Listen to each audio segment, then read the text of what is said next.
prospers when religion is vibrant and the rule of law under God is acknowledged.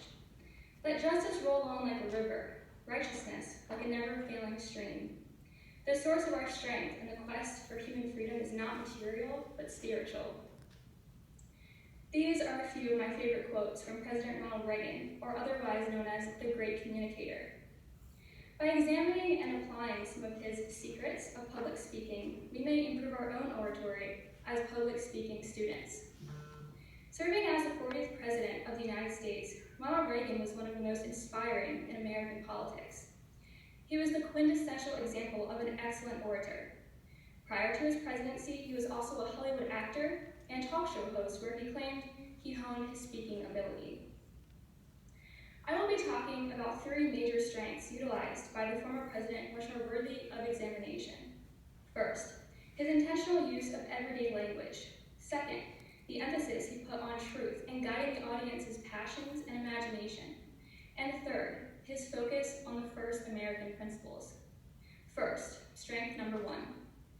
Ronald Reagan intentionally used normal, everyday words understandable to the common man. In his earlier career as a radio broadcaster in Iowa, he discovered a basic rule he followed all his life.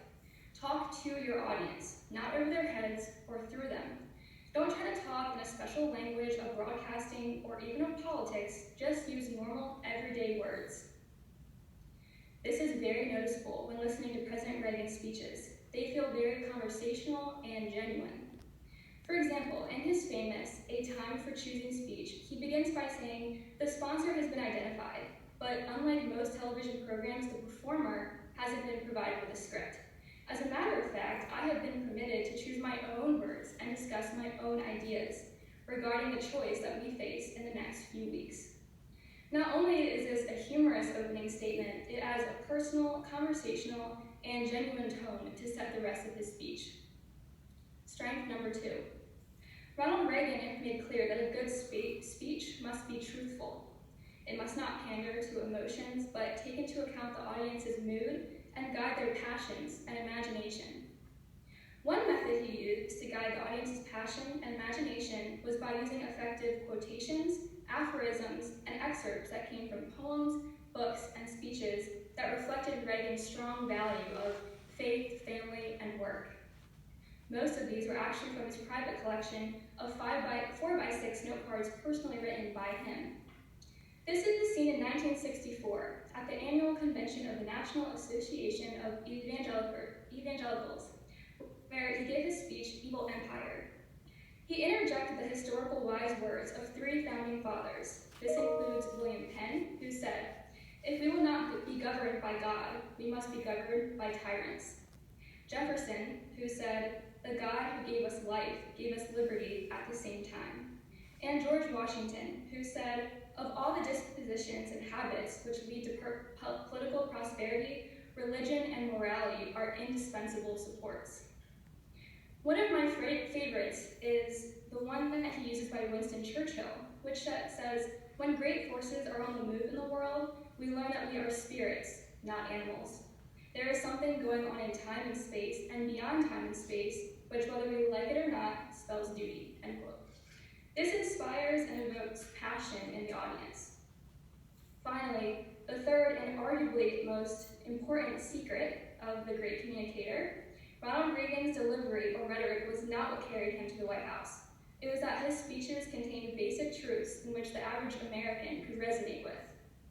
These basic truths are the foundational principles that shaped America and still do today, like freedom, equality, liberty, and justice. For example, President Reagan highlighted freedom in 1964 during his speech, A Time for Choosing, where he advocated his support for Barry Goldwater, a Republican of Arizona.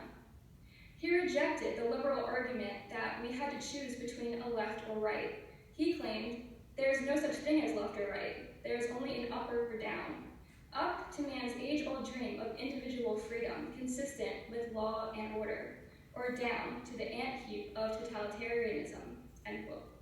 Here we see his emphasis on the fundamental American principle of individual freedom. According to an article by the Heritage Foundation, Reagan was also a firm believer in stump speeches.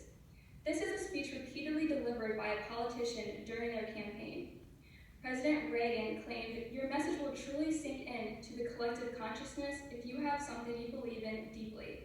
It's worth repeating time and again until you achieve it. You also get better at delivering it." Therefore, repeating his deeply rooted beliefs in America's founding principles served him as perhaps one of his best strengths. We, as students developing our public speaking skills, can learn from these characteristics. As a recap, Ronald Reagan, 1, spoke to his audience in words easy to understand. 2, his speeches were truthful and guided the passions and imaginations of the audience. And 3, the fundamental aspects of his speeches were rooted in core American principles in which he repeated time and again.